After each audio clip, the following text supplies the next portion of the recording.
お前が来い。そのにやけ面、切り刻んでやるよ。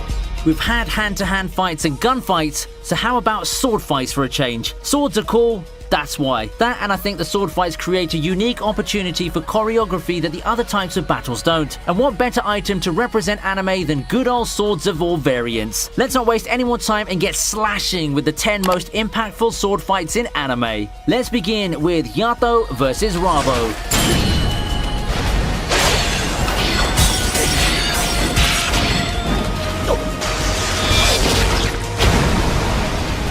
Noragami is such an underrated gem. It was one of my favorites in the season when it was airing, and I feel a bit sad that it's generally being forgotten these days. I've loved action shows that dealt with the supernatural since forever, but I think that Noragami has a certain moral and philosophical edge that gives people another incentive to watch it. The first season of the show ends with an anime original filler that actually gave us one of the best fights of the season. Despite Yato only knowing one real move, Noragami excels in the showcasing of powers and unique applications of weapons, and this fight is one of the prime examples of that. At the end, it is ultimately a fight with more focus on the character drama instead of the actual fighting, and created one of the most touching scenes in the first season, second only to Yukine's absolution. Once the drama's been dealt with, Yato just finishes off his opponent quickly to end Noragami version of Rurouni Kenshin's first arc.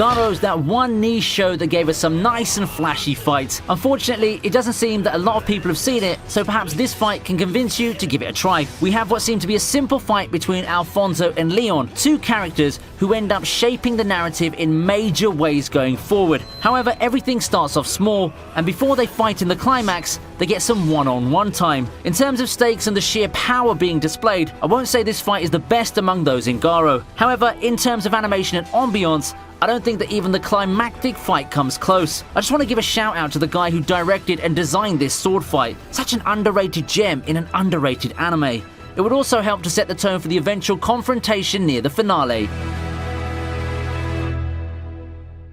Jin and Mugen vs Karia makes it to the list as its number 8 entry.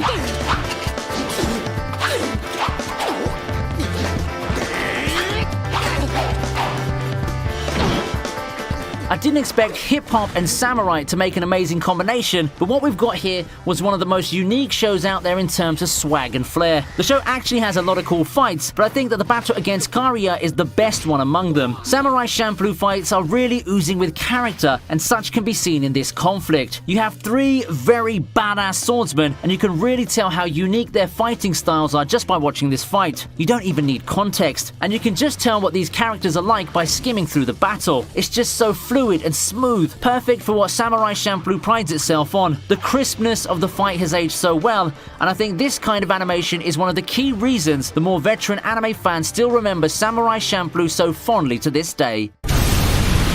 Let's proceed with guns blazing and, sword swinging with one of my favorite battles in Kill La Kill. Kill La Kill has no shortage of cool and epic fights, and I think that this last battle between Ryuko and Satsuki is just the perfect way to cap off the first part of the series. It's a flashy finale meant to satisfy everyone just in time before what we know of the series gets turned upside down. Pretty much what makes Kill La Kill so amazing can be seen in this fight. Over-the-top action, top-tier voice acting, and the sheer big fight feel. I can't find a fight that culminates an arc as well as this within the series. Well, there's the goosebumps-inducing finale where Mako had her time to shine, but that's not really a sword fight if I include the whole thing. It's too bad that a lot of people back in the day shunned Kill La Kill for the perceived sexuality. They missed out on such a great fight and a very rich plot that non-anime fans wouldn't expect.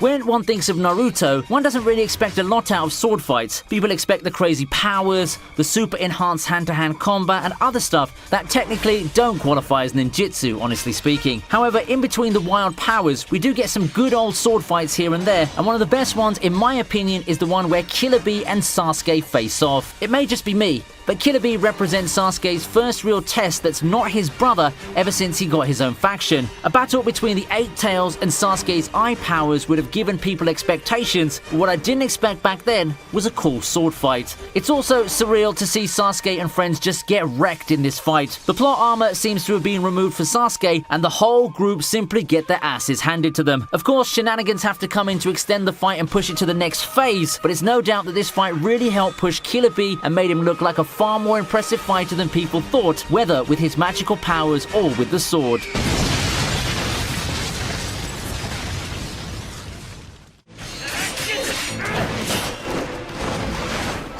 Yakimaru versus Tahomaru is the conclusion that Dororo watchers have been waiting for, and it didn't disappoint in the slightest. I really like the take they did on Dororo when they modernized it. They modified some traits with the characters, and all that made this final battle a lot more exciting and immersive for me. It's been a long time coming for Yakimaru and his quest to make his body whole again, and the ending of his journey leads him to a final confrontation with his own brother. The stakes just seem a lot higher, and it's poetic for the battle to end the way it did. Yakimaru has come a long way, and that's not even getting to the fight itself, which showcases the visual wonders of modern anime. If there's anything you have to watch Dororo to the end for, it's this amazing payoff of a battle. Is Yakimaru the most badass demon slayer there is? I'll let you decide on that one.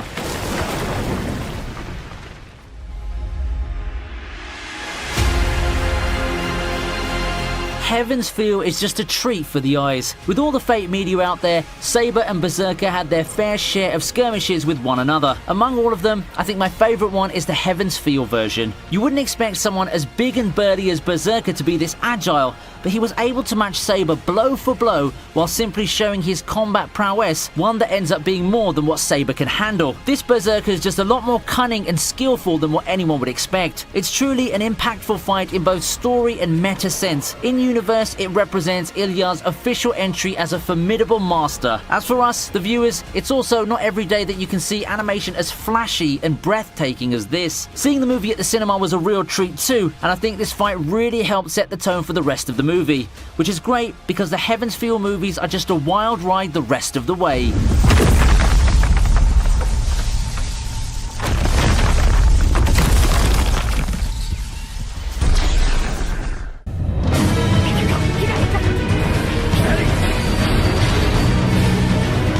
One of the most influential anime featuring swords, Rurouni Kenshin ought to make it here. And what better fight to represent it than the culmination of the most fondly remembered arc in the entire anime. More than just a sword fight, this fight is the climax of their battle of ideologies. Kenshin takes on the ruthless monster that on paper would straight up overcome him and his policy of not fighting to kill. It was a battle of conviction. The stakes have never been higher in the series, and I don't think that anything comes close to this fight in terms of intensity. That's not to say that the sword swinging isn't good. The background and the context are what I drew focus on, but the fight itself is still exciting and is full of twists and turns, often in the form of run-ins. Gintoki versus Takasugi is the climactic battle that every Gintama fan dreamed of, and boy did it deliver. I think that is just the best way to finish off the long rivalry between Gintoki and Takasugi. People know Gintama for the comedy and the slapstick, but when it decides to go serious and cap off some of its excellently written storylines, you have a payoff like this. An exhilarating fight that lets both combatants' personalities shine through. No wonder Gintama's a lot of people's favourite shonen, or so it seems. I mean, I don't see a lot of hate for it compared to a lot of other popular mainstream shonen. No magical powers, power of friendship, or any contrived anime skills, just pure intensity and violence. The two bitter rivals just let their fists and swords do the talking. It's one of the most emotional fights in the whole shonen anime, and I think that if you're looking for just good old swordsmanship, overflowing with a dose of energy and amazing writing, this is the one to look out for.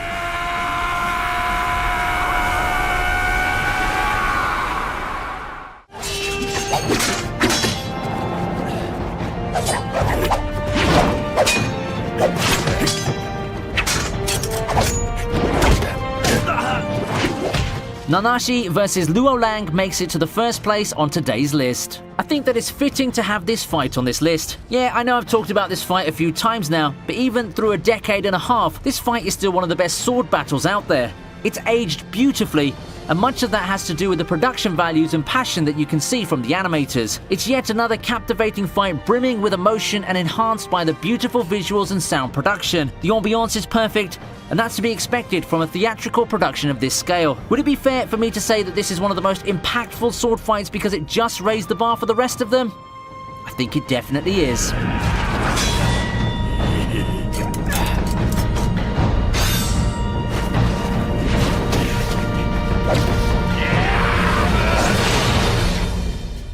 With that, we finish this list. Yeah, I know there are a lot of other fights involving swords that I didn't include. Well, there was only room for 10, and I think that we should look out for those other fights on a future list. While we're at it, maybe you can suggest some fights that you'd like to see in the next volume, because I think it's just a matter of when at this point. Before you leave, don't forget to like, subscribe, and hit that sweet bell button. If you really enjoyed this content, don't forget to share the channel with your friends and subscribe to the other channel that I'll be linking above. That's it for now. I'll see you next time, and have a good week ahead.